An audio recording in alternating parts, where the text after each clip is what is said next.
You're listening to Trek FM. Want to join in the conversation and share your thoughts on this episode? Join the Babel Conference, our listeners' discussion group on Facebook. Just type BABEL into the Facebook search field, and we'll look forward to seeing you there. This is Steve Sansweet of Rancho Obi-Wan, and you're listening to the 602 Club.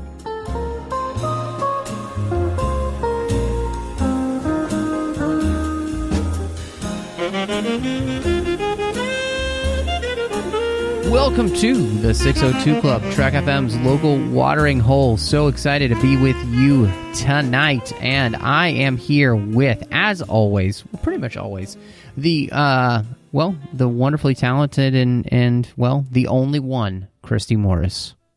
Go on. You were saying.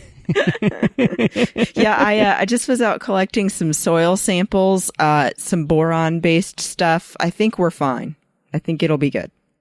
Did you run a scan? No, but we can do that when we get back to Earth. It's fine. Oh, all right. Well, I mean, as long as you put it in some sort of containment field, we'll probably be okay, right? Yeah, I mean, even though I breathed in some of it, I think, Oh, well, I mean, definitely no virus here. Wrong? Oh, well, tonight we are going to be talking about a new series that had started on Netflix called Another Life, starring the one and only Katee Sackhoff. And before we do that, just a quick reminder that you can find the 602 Club wherever you get your podcasts. We're everywhere podcasts can be had. But if you happen to be on Apple Podcasts or iTunes, please do give us a star rating and review. I know every podcast asks for those, but it's because they really, truly are important and they make a difference. So if you're listening to the show and you like what you hear, give us a star rating and review. Let us know what you think of the show. And if you do that over on Apple Podcasts, we'll read your review on the show. You can also find us on Twitter at Trek FM. We're on Facebook at facebook.com/Trek FM. We have a listeners-only discussion group over there on Facebook called the Babel Conference. You can get there two ways. One is to type Babel into the search field on Facebook, or you can go to the website at Trek.fm and hit any of the menu bars you'll see on any of the show pages. It says discussion. Just hit that, and that'll lead you over there. And then last but not least, Christy and I love getting emails from people, too. Love, sometimes people have good ideas of things they might want to hear on the show, or maybe you have thoughts on what we talked about. Go over to trek.fm/contact, choose a show, choose the 602 Club, and then that comes to Christy and I. And we want to thank our associate producers who make this show possible. Each and every week, Ken Tripp, Davis Grayson, Ryan Millette, and Daniel Noah, they make sure that the show keeps coming to you each and every week here through Patreon. This is a huge network. Trek FM cannot have all of these shows without listeners just like you supporting us through patreon.com. Now, if you would like to do that, go to patreon.com/Trek FM. There are a lot of different contribution levels you can give at. They give you some even extra perks. But honestly, in the end, every little bit helps, and the more people giving, the better it is for the network to make sure that all of the quality content keeps coming to you each and every week. So that's patreon.com/Trek FM.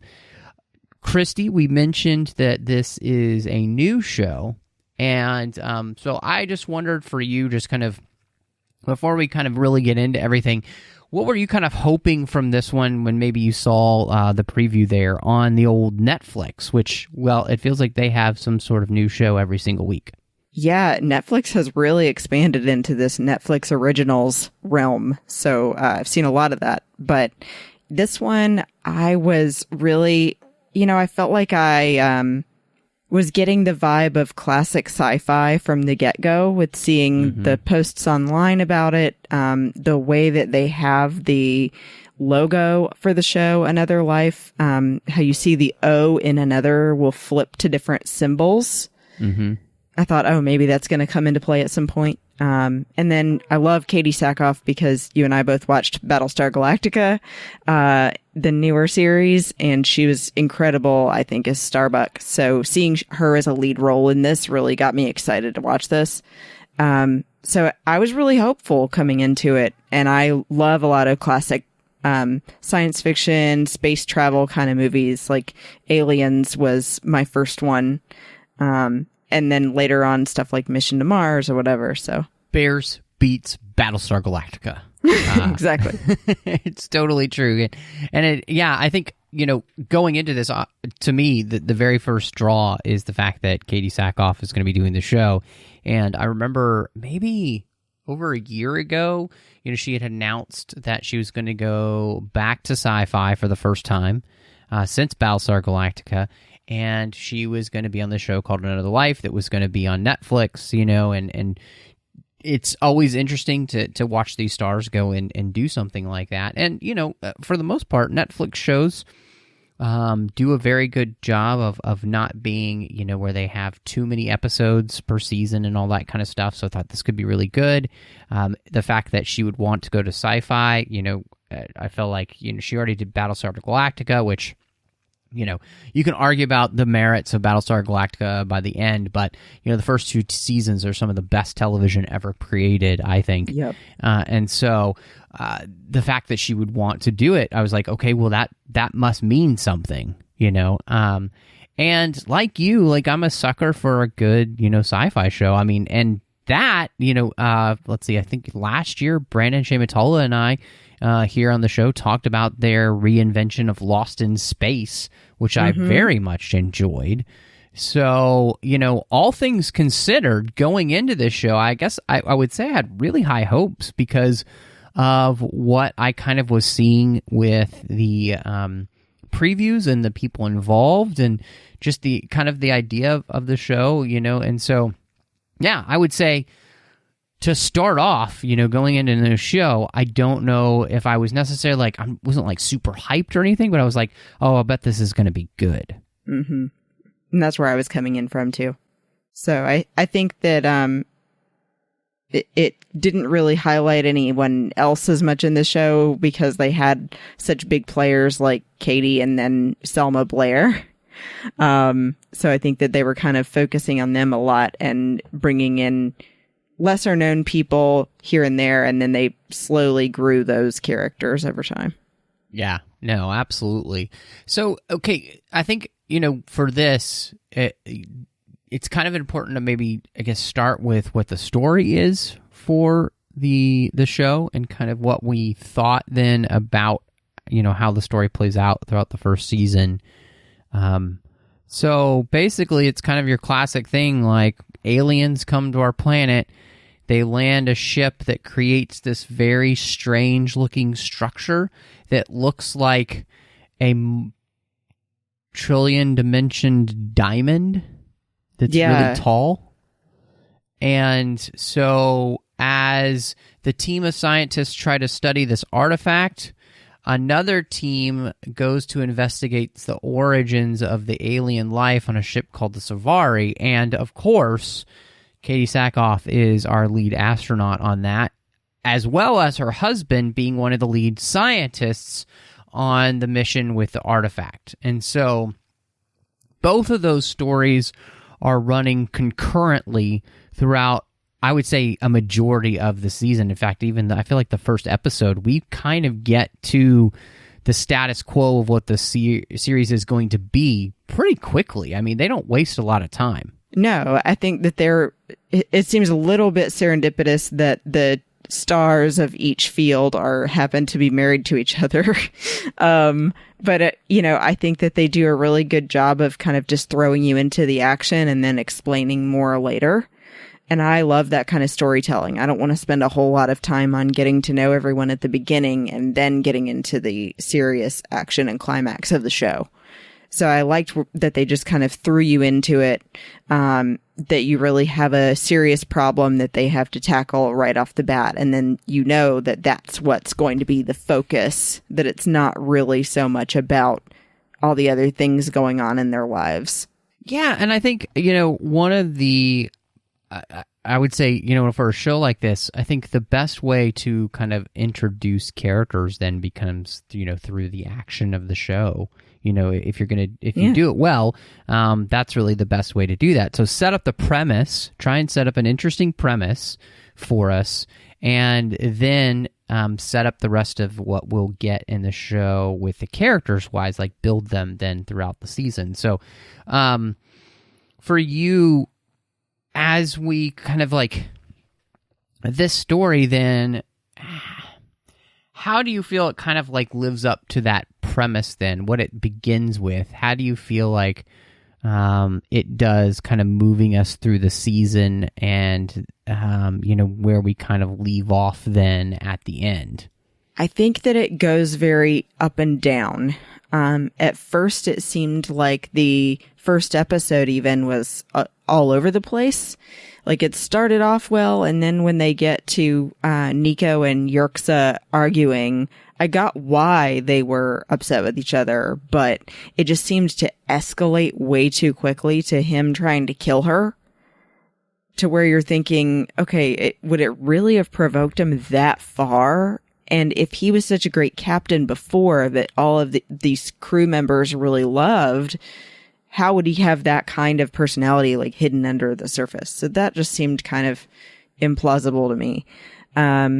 But I liked the general premise of where they wanted to go with it. That, they are the one group of people that's able to figure out where this artifact came from and what the aliens want, and then report back to Earth and solve the problem.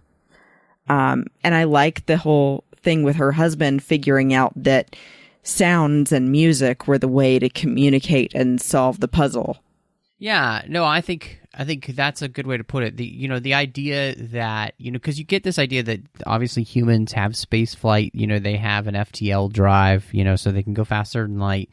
They have, their stasis tubes, those kind of things. So it feels very classic sci-fi in that sense. There's a lot of different sci-fi tropes being kind of put together to create the show. And, then the whole idea of like trying to figure out how do you talk to the alien artifacts so you can kind of figure out what it is that they want, is another classic thing. And I think the other added thing, and you mentioned, the Selma Blair character, the interesting thing that I felt like they tried to do in the show, I don't know if they were totally successful in it, but was this idea of, at least in this future where the media, it seems to be omnipresent and have an even more important role in the, kind of flow of information, and be even worse than it is today in some senses, just how again, I say omnipresent because that's how it feels like. It's just like it's everywhere all the time, and is able, these media influencers have, they don't just have a feeling of self-importance. Like it is, delusions of grandeur of how important they are for the world. And so, I thought that was interesting, but I guess I didn't feel like that ever truly played out. And I think you're absolutely right that Yerxa and Nico's fight, it immediately told me that there's something off with the writing of the show, that it would escalate that quickly, because these people are supposed to be part of some sort of military organization, and like, this is not how anybody would act in any of those type of fields, when they're supposed to be the absolute best in their field. And that feeling continued to happen throughout the rest of the series with all of these people that were part of this crew, especially on the Solvare. Nobody ever felt like they were even like a normal human being. It was just like they all just felt like they were on some sort of stimulant all the time. So they were over angry and overstimulated, overacting. Like, but they were always like bickering and biting at each other, and in the sense of like just back and forth, the bickering, and it just never seemed realistic that these people would be what are supposedly the best in their absolute best in their fields, and also part of this, Space Force or whatever it is. Because they never really describe that either. Like, that's the one thing the show doesn't do a great job of, is really kind of setting who these people are and why they're a part of this crew and everything. Like, you got the feeling from the story that Nico had trained most of them. Right, and they even mentioned that she trained Yerxa. Yeah. But yeah, like I completely agree. I'm glad you said that about why were they chosen? Are these actually the experts in their field or whatever? Because, they even have that moment where I think it was the biologist that ends up getting sent out the airlock by Bernie. But before that, they're talking to each other, and the guy's treating Bernie like he's just a total idiot. And he's like, yeah, anyone would have known that boron in this case would cause a virus. Didn't you take like microbiology or something? Like you're supposed to be an expert on something to be on the ship. So I don't get why you're here. Exactly. But like everybody just feels like an idiot. Yeah. And everybody just feels like, and I'd say this, everybody feels as though they're a teenager, where everybody has these like heightened emotions all the time. Everybody, for the most part, apparently is horny, You're right. which is ridiculous. And nobody feels, and this is the problem, absolutely none of these characters, except for possibly Nico, maybe, feels like a professional. Like, nobody ever acts professional, and I think that really bothered me, and partly because I'm so used to good sci-fi shows like, Battlestar Galactica, I think it did a much better job of this because you had a reason for these people to be on edge, right? Because they're the last of humanity. They're literally fighting for their lives. Like, these people are on a very important mission, but they don't know if it's life-ending. They don't know if what these aliens even want. And at the beginning of the show, even, like, people are immediately, and I hate to use the word, so I won't, but, like, complaining, but the mean version of that. They are just, like, over-complaining about everything from, like, the moment, like, they get out of stasis. And I don't understand. It's the biggest problem with the show. I can't understand what the motivations of these characters are, other than them all feeling like petulant children. Right. And I mean, they all seem like they're always angry. They don't seem like they really feel any kind of purpose or deeper reason why they're there. I'm always angry. But, I think that there are some occasional genuine moments, but there could have been a lot more. Like, it actually was really funny seeing Nico and Kaz sitting in the forest full of, I guess, drug flowers that got them stoned. Turned into flower children. Right. But they had an honest conversation. And even though, their inhibitions were down and they said things maybe they didn't want to reveal, it was a good conversation and a revealing moment for the two of them, and then later helped their relationship grow. And that's another thing that storytelling-wise, I absolutely hate when shows do this, where they show you basically the end of the episode, and then they say 5 hours earlier. This show did it an exorbitant amount of times, and it drove me crazy each time because I find it one of the laziest storytelling structure ideas, unless it's done really, really well. And I would say, unfortunately, this show doesn't do it really, really well. It uses it as a crutch. And most of the time watching them get back there, again, I just felt like so many of the problems that they face throughout the season, it's like they couldn't find a way, it felt like, to truly make the episodes and what the Solvari is doing, because most of the problems that they face are by these people just being kind of dumb. Right, like Bernie accidentally bringing the virus on board. And then people end up dying because of it. And it's purely because of doing something stupid that he was actually told not to do. And I wondered, too, I mean, they never explained why almost everyone on the ship, except for Nico, seemed to be around the same age and a lot younger than her. I guess it was because they felt like if they're having to travel light years somewhere, even though they have the stasis tubes, that they would need to be young so that they could grow old out in space. I guess. I don't know. I would say, story-wise, I did not really enjoy them choosing to allow people to just wear whatever. It's I noticed that. Kind of, strange that on some sort of military-type vessel, everybody just wears whatever they feel like, and it just didn't it just never made sense. And I guess part of that is just because they're using all these other tropes, but it's like that's the one that they didn't want to use. They wanted to try and be cool and edgy, but have everybody wearing just modern bell clothes. bottoms and, a tight shirt. And like there's an episode where Nico is wearing what looks like the most uncomfortable leather shirt, sleeveless shirt thing, which it's just, again, like there's some very strange choices made in the storytelling of the show that just really, I think, bothered me.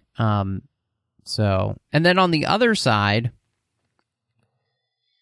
the part with the alien artifact was slightly better, I felt like, and part of that was because it wasn't going to such crazy lengths with all of the different shenanigans happening. It felt more, I guess, quote-unquote realistic, in the way that they were dealing with the alien artifact. I think more than anything, I was hurt by some of the choice of actors in the roles that didn't just truly have me feel interested, because I just didn't really enjoy the performances. So, or was it anyone in particular? Yeah, I gotta say, I didn't like Justin Chatwin as Eric, her husband. I just didn't. Yeah. One, she had no chemistry with him. No, like, my wife even so said she has more chemistry with William than she does with Eric, her husband, which is weird. And then you find out that she was going out with a guy on the Pilgrim, her mission long before. And at first I was like, oh, she was cheating on her husband. But then it was like, well, that was before I met my husband. Oh, okay. Yeah. So yeah, that was just odd choice. So I don't think we don't need to go through the entire cast. No. But before we do that, there was also a storytelling element that just truly bothered me. What was the point of the menage a trois? I know. Like, it had there was no character reason for it there, because they never gave you one whatsoever, like why this would be a thing. And it just seems to kind of like, it's just out of like nowhere, and it does nothing for the characters other than make them kind of like more whiny and boring. They just think we just need to sex this show up a little bit or something. I feel like maybe there's a lot of things here that seem inconsistent in a way that maybe it's different writers maybe that worked on different episodes, because the things don't jive. And that's one of them, because it seems like they break that apart into a couple episodes. And in the first one, you do feel like the menage a trois is going to happen. In the second one, it's like, oh, she actually likes the other guy. And then in the third one, it's like, oh, they did decide to do that. And it's like, wait, why? And then it feels like the whole purpose was to just say, and now she's pregnant. And you're like, and we don't know whose baby it is, because that's never happened before. Well, supposedly they're saying they know whose baby it is. Okay. Well, it just, not Javier's. Yeah. I would say that the whole thing felt strange, and partly I felt like the whole series in general with the storytelling, I felt like it was trying to be as on edge as possible, like as trendy as possible, as like kind of out there as possible with some of these things. And most of them don't work, and honestly kind of take away from the storytelling of the show, because they just kind of seem, like you were kind of saying, it just kind of comes out of left field, and then it's not necessarily handled very well. And so you're just kind of left going, wait, why? Right. And like they needed to just focus on telling a good story rather than saying, we need to be edgy. We need to fit all these things in here. Because the artifact, like you said, is really cool. And that's unique and different from all the other sci-fi and space shows and movies we've seen, at least that I've seen. I don't remember seeing that in anything else. But everything else I do also feel like seems so derivative, I guess is the best word. It reminded me of Lost in Space, of Mission to Mars, of Aliens, and felt like they were just taking things from all the other things they've seen rather than going, well, I had this weird idea to try this thing, and I know it hasn't been done before, but it might work. Well, and I would say this. I think that the story here is kind of hurt from the fact that when you think about it, this storyline is so similar in many ways to a good part of Arrival. You know, a good part of the story of Arrival is just about, you know, all of these ships coming down and hanging over parts of the Earth and trying to figure out what it is they want. And that's an incredible movie. You know, they don't have the whole, you know, spaceship part. So, like, you can tell a really interesting story even with just that part alone. But yeah, I think you're absolutely right in calling it. It feels like a crock pot of ideas that never kind of congeals into like a stew. It just feels like everything kind of stays apart from each other and doesn't necessarily really all connect very well. You know, you want this kind of thing to be like a stew of ideas, and you just kind of end up with it being more like, you know, a plate of ideas where, nope, don't let that part touch the other part. Yeah. Yeah, and I mean, like, especially with the reverse chest buster, I guess is what I would call it. It's the same kind of thing from Aliens, but it, you know, came out the spine instead of the chest. Mm-hmm. It just so many things. I was like, we've seen that before. No, absolutely. No. And, you know, of course, more famously and much better. So, Katee Sackhoff, we mentioned, it's one of the big draws, and, you know, she's our lead astronaut. She's the commander of this crew. You know, she's been a commander before. You know, her backstory is one of somebody who had to make a very tough decision to, you know, the needs of the many outweigh the needs of the few kind of thing. Mm-hmm. And so, how did you feel about her performance and what she got to do story-wise? I think she definitely was prepared to do this kind of role again because of her role in Battlestar Starbuck, being a leader and being a pilot and those kind of things made her capable of doing this kind of role again. But I think that there were some really great moments with Nico, and then some moments where I felt like, and I hate criticizing Katee because I do love Katee, but there were moments that I felt like she was too dry, I guess is what I would say. Not like the reverse of overacting, where I just wanted a little bit more emotion from her. And maybe part of that too was, like you were saying with Justin Chatwin, that they just didn't have any chemistry between the two of them. And then they have, you know, this whole back and forth between her and Yerxa. And then with the crew mistrusting her, I guess really the only parts that I really liked Nico were the way she feels about her daughter and her relationship with William, even though it's a computer. That whole back and forth about whether or not he's capable of feeling, I thought was nice to explore. And then otherwise, you're just kind of going, like you want your captain to have some heart. And she felt kind of cold and mean. Yeah, and I think you're rightly pinpointed, like the fact that the crew just kind of seems angry at her all the time and immediately ready to turn on her. It just doesn't feel right, you know. Yeah. And again, it's one of those things where nobody feels professional in this situation, in any of the situations, but specifically with her as the captain and everything. And, you know, her chemistry, with her husband doesn't work. The fact that she has more chemistry with a hologram is, you know, disturbing. And then the whole storyline that they go down with her and William is just absolutely disturbing to me. Yeah. It's just icky. They could have made it like they're best friends rather than he's in love with her. One, because I feel like you've seen that before. Mm-hmm.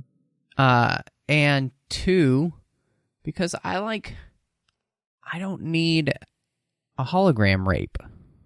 Yeah. That's kind of what we get. Yeah, you're right. It's just it's disturbing. And it's like, again, the show was trying to be so on the edge with things that I don't feel like they really thought necessarily about what it would do to the character. And Nico is a character that is already having a hard time, I think, winning you over. Mm-hmm. And then you have her do something like that, and it's just like, you just lost me. Like, I'm just not interested in that. You know, like, I've lost respect for the character in a way that's just like, it would be very hard, I feel like, in a season 2 for them to get back for me. And I haven't seen anything indicating there will be a season 2. So, and I'll get to more of that later. But yeah, I can't remember. I don't know if I've seen anything online. Maybe as we're talking, I'll look up and see if they've said anything. So, we already mentioned the fact that we weren't super hyped about her husband. But the character the guy playing William, Samuel Anderson, is great. Like, William is probably the most enjoyable character throughout the entire show. And possibly one of the best actors in the show. I feel like Samuel Anderson playing William, I felt like was so believable in the way that he played what you think initially is another human being, but is actually a computer interface. And then later with his, having to act like all of his memory files were deleted, I thought was really great. Because, I mean, you just get into this zone, I guess, as an actor. Well, how would a computer respond to something it can't process? And he went with it, and he was really good. And I do like their description of why the interface looks like he does. It says, it's something that I thought you would respond to well based on other things I've learned about you. Yeah, I absolutely agree. The idea of, the fact that he can look like anyone, basically, and the fact that he had studied her psychological profile as an AI to give her something that she would respond best to and would find most friendly. And I think you're absolutely right in the sense of calling out earlier that it would have been greater for them just have them be friends at that point, for her to have that sounding board that, nobody else is for her on this crew, I think would have been more interesting than going down, this other road, which is just strange. Yeah. And they tried to pawn it off as like, oh, well, she just really misses her husband. It's like, yeah, but it's still like she went and got a toy. It's weird. It's and it's so much ickier than that because she knows at this point that William has feelings for her, and it's just like, it's this totally disturbing use of something which, again, we're questioning whether or not it's actually alive or not, right? Whether it has feelings or not. And then she just uses it for her own benefit. And honestly, she date rapes the AI on the show. And it's real disturbing. It's real disturbing. And it doesn't have a good payoff for her as a character for sure. And then, of course, it leads us to another story point, which I did look it up. There will be a season 2. It's renewed. So, where William basically creates life. He creates another AI that is, he's a daddy. So, well, or as it said, the mother. Yes, he called her mother, which was weird. That didn't make any sense. But yeah, he's a baby daddy of a brand new AI. So that came out of nowhere too, which was real weird. Yeah, but I get how it happened. I mean, he basically thought he could morph the alien tech. Yes. But yeah, it kind of became the Frankenstein's monster situation where he goes, okay, delete program, and then she won't go away. So I do think that's fascinating, having this other AI running around and like he doesn't know where it is. Well, and it seems like possibly that's a setup for season 2, that would be one of the ways to defeat the aliens, right? Because she's basically part human tech and then part alien tech, right? So she's more than meets the eye, I guess. She's like the Transformers of... it's just... And that's, I think, the other thing about that is that it's something that I've seen before, in like Star Trek. They've done that with the idea of the hologram being more than just a hologram kind of thing, like almost being sentient and all. So they did it on Star Trek Voyager with the Doctor, so it's been done to death, I guess. So I guess the only thing I could really say about any of the rest of the cast is Jessica Camacho, who played Michelle, the communications expert. She was on Flash as the girlfriend to Cisco. So that's she was that's Gypsy. Where I'd seen her. So I could place the fact that she's there.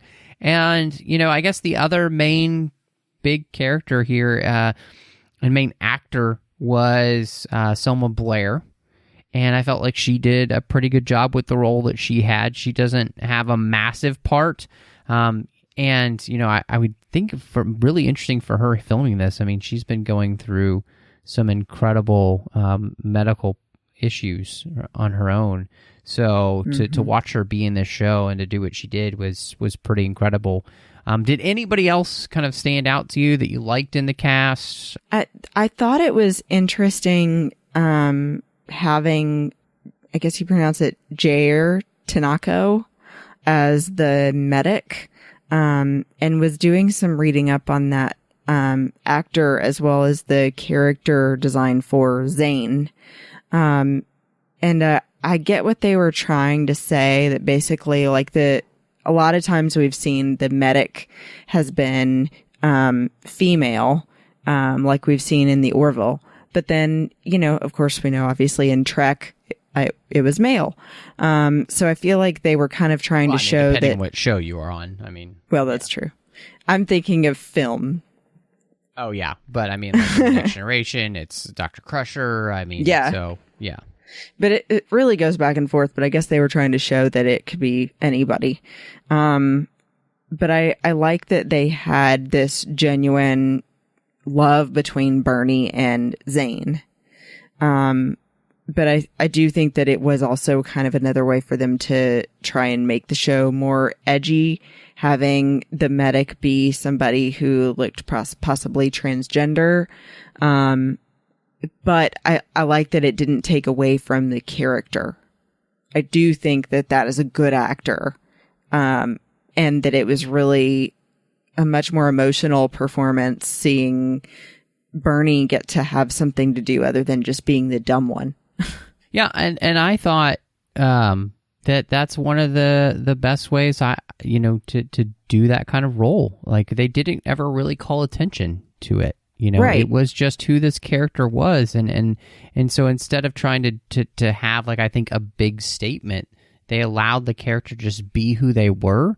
And when you're doing those kind of things, I think that's the best way to be able to do that, And so, I agree with you that the performance was good, and I felt like the way that the show handled the whole situation was well done. And again, it was not. It was one of the very few places where the show did things, I think, in such an even-keeled way, which the rest of the show couldn't find a way to do about anything else. But this, they handled, I think, expertly, in the sense that this is who this character is, and there's never any explanations or, like, there's never the show where, they have the big long speech or whatever. No, this just is who this character is. And I think that's the best way to do any character, honestly, regardless of, what their orientation is or who they are as a character.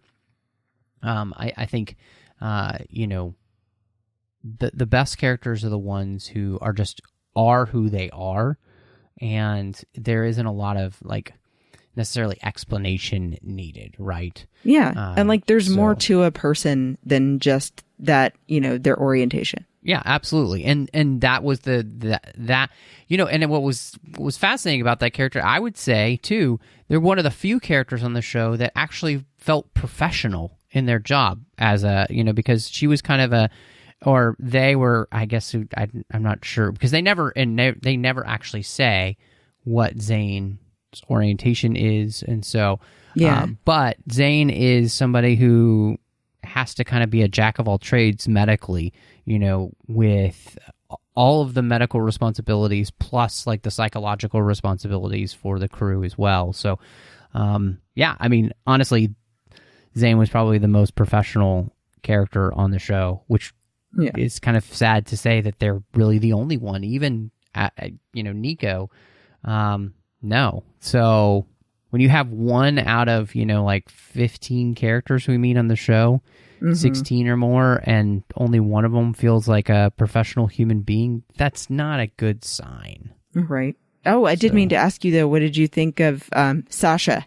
You know, Sasha was a relatively interesting character in the sense that, you know, part of it is that I think you've seen the possession before, right? The possession, the character who's possessed by an alien that has to, it's trying to fight the alien, you know, but the alien's using them for information and everything.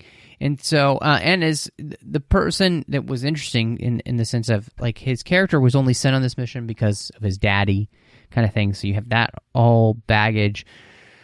So it's not bad. I thought the actor was pretty decent. Yeah.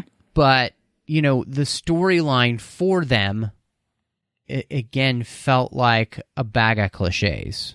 Yeah, it's funny because it made me think a lot of like Doctor Who with the Cybermen, that they come in, they infiltrate your brain and they take over your body.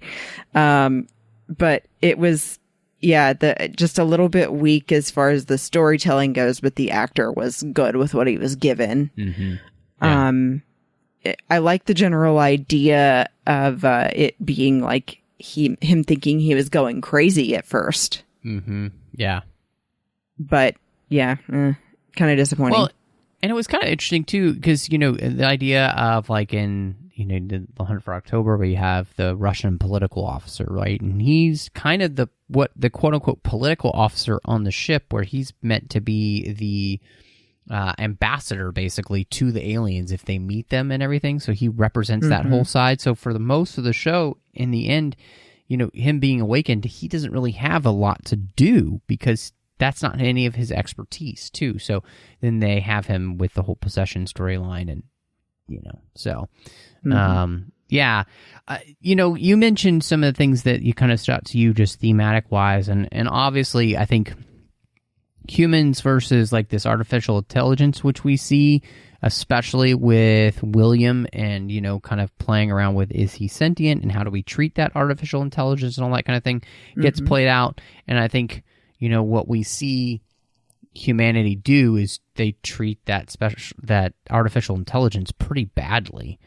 You know, William apparently can have feelings.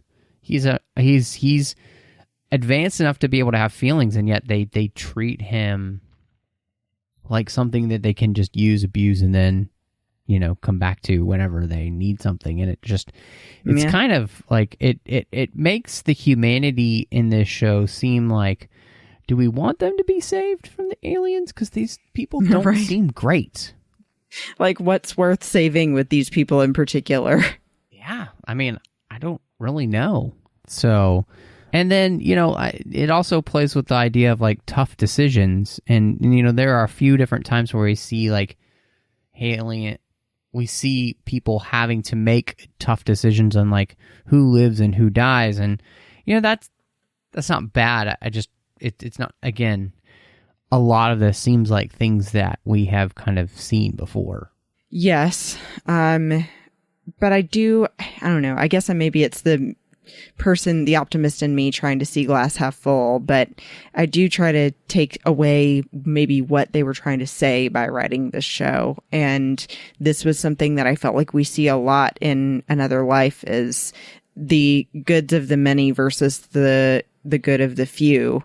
And Nico really struggling with that back on the Pilgrim, which was her first mission long before, that she had to make a tough decision where, as the captain, she had to decide, do I save these 10 people and risk the rest of the entire ship, or do I save the most people I possibly can and I have to jettison this piece with these 10 people?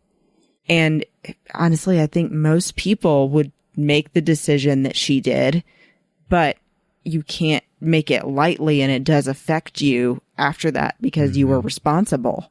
Well, and I think one of the things that it at least does well is show the repercussions of like having to live with the consequences of the choice you make, and one of the reasons that people on the ship don't necessarily trust her is because of what she did, right?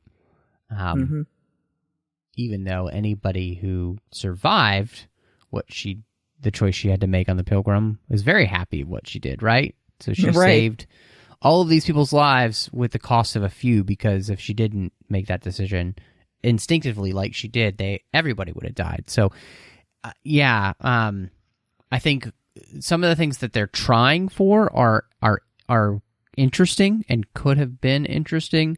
I think, kind of coming to the end of where we might want to rate this. I don't know. What do you think? What would you give this first season of this show, since there will be a second season?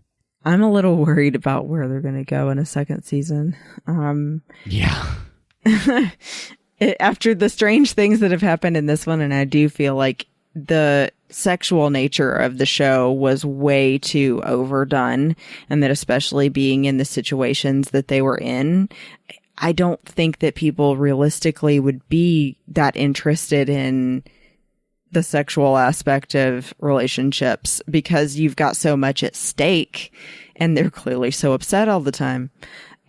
So my rating, I kind of went back and forth, but I really feel like it's just kind of okay, but a lot of it felt really taken from other things we've already seen. I've got a little bit of interest, so 5 out of 10 druggy flowers, because that's all I got right now. Wow, you are really kind to this. I would say this. I'm somebody who normally is pretty forgiving, and it's on Netflix, right? So it's not free, but I'm already paying for it. So it's like the second season, when it shows up, would I watch it? I'd say I wouldn't even watch the second season because I could care less. And that is really hard for me to say. But I think this is a very bad show. I think it's badly written. I think it is just they're hitting you over the head with a bag of cliches, and they're just not good cliches. There's nothing new here. There's nothing really interesting here. And it's one of those places where I struggle to find a way to be, because I always try to be like, how would I fix this show? And I don't know how I would fix this show. There's too many things to fix. It is. I would say, to be constructive, I would say one of the ways you need to fix this show is that the character writing, in the sense of like nobody feeling like a professional, has to change. Like, I would have had to rewrite all of these characters and to change just how they act towards one another, because none of it seemed realistic to me in the situation that they're in, the people that they're supposed to be. So I can't. That's the thing. This show, the most unrealistic thing about the show was not the aliens, was not that we're on a faster than light ship. It was the way the characters were interacting with each other. And that is a really bad thing. So I'd say this show is like 1.5 out of 10, FTL drives. It's just, it's really, really bad. You definitely skip it. It's just not worth it. And I'm sad to say that. But I'm hoping that as we head on into recommendations, we've got some good recommendations for you here today. So, Christy, what do you want to recommend to people this week? Well, clearly we would not recommend that you watch Another Life. No, I actually, other than this show, started watching another new show, also on Netflix, called Outlander. And I don't know if you've heard of it. Okay. Have you seen it yet?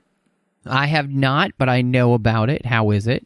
It is incredible. And I mean, it's got some moments that are like Game of Thrones violent. But it's a really great romance, and it's got time travel and lots of Scottish accents and attractive Scottish men. So, ooh, that sounds great. Yeah, I mean, I love Scottish accents. So it's the best. Sorry to everybody else. Hey, no, that's great. I'm going to recommend a fantastic Katee Sackhoff show that you should watch. And no, it's not Battlestar Galactica. It's Longmire. Longmire is a fantastic show. It is based off a book series, the Longmire book series, about a sheriff in a small Wyoming town. Katee Sackhoff plays one of his deputies. It is an engrossing show. It is kind of like a modern Western in some ways, but I love it. And Netflix actually took over the show, and I think it was, I can't remember if it's the third or fourth season. So the show gets even better as you go along. And part of that is because Netflix ends up taking over the show from the A&E network. And so the episodes get slightly longer. The quality is even better. But I mean, I just really enjoyed it. And I would say the ride you take from season 1 to the last season is phenomenal. And you will fall in love with these characters. And Katee Sackhoff is brilliant in the show. Robert Taylor, the main lead in the show that plays Longmire, Sheriff Longmire, is wonderful. And everybody else on the show is brilliant. So I would highly recommend you, if you're looking for a good Katee Sackhoff show, this is the one. It's great. The first couple of seasons, you can tell they're very formulaic in the sense of like TV kind of like crime drama show, but there's this thread that's continually running through those first seasons that then the Netflix series, as the Netflix picks up the show, really carries on into the end of the show. Gets really serialized, super good. I mean, I blazed through all of the seasons very quickly at the beginning of the year because I just fell in love with it. So, yes, that's right. I spent like 5 minutes talking about why you should watch Longmire. So, yeah, go watch Longmire. Christy, if people would like to catch up with you and see what else you've got going on, because I know you've got a lot going on, where can people find you? Thank you. You can find me when I'm not here on the 602 Club with Matt. I also do a show every other week with my friend Teresa Delgado called Sabers and Spells, where we talk about Star Wars, Harry Potter. We just recently talked about Umbrella Academy, and we're going to be going into more of that soon. I also do a show with the Fantatrax Network once a month called Planet Leia, about women all over the world talking about Star Wars. And then once a month I do a 5-minute segment on the Star Wars Report called Fashion in 5, where I update you on men's and women's Star Wars fashion. And you can find me on Twitter and Instagram at Bespin Bell. And I'll actually be at Dragon Con this coming weekend, Labor Day weekend. So stay up to date with me on that. Yes. Be following her. I will not be at Dragon Con this year, with Celebration this year and Celebration next year. And the other vacation that I took this year just could not make it, which is really sad for me to not be in Dragon Con, which is like the first time in like 3 years, I think. Maybe 4. Yeah. Well, that's how we became friends. I know. So sad to miss that. And, quick fashion update. Make sure you get the brand new Ahsoka t-shirt from her universe for our universe, because it fits men and women, and it's brilliant. And I just got mine in today, and it's beautiful. So, that's my little fashion in 5. You can find me on Twitter, Instagram, Letterboxd, and Vero under the name MattRushing02. You can also find me here on the network doing The Orb with Chris Jones. When we get a chance, we talk about Star Trek Deep Space Nine. You can find me on the Nerd Party Network. I do 2 shows over there. One is called Owl Post. That's with Drea Kaufman. And we are walking through every chapter of the Harry Potter series. We are almost finished with. We just have a couple chapters left in the Order of the Phoenix. And then you can find me doing Aggressive Negotiations with John Mills. We're talking about Star Wars each and every week, and if you know anything about what's coming in Star Wars, we have so much to talk about these days in Star Wars, with so much happening with the Disney Plus series, the end of the Skywalker saga, so check it out. And then last but not least, I do a great little show with my friend Courtney called Cinema Stories, but that's where we talk about films, and we do that through the lens of faith. So we want to say thank you so much for joining us. And y'all come back now, you hear?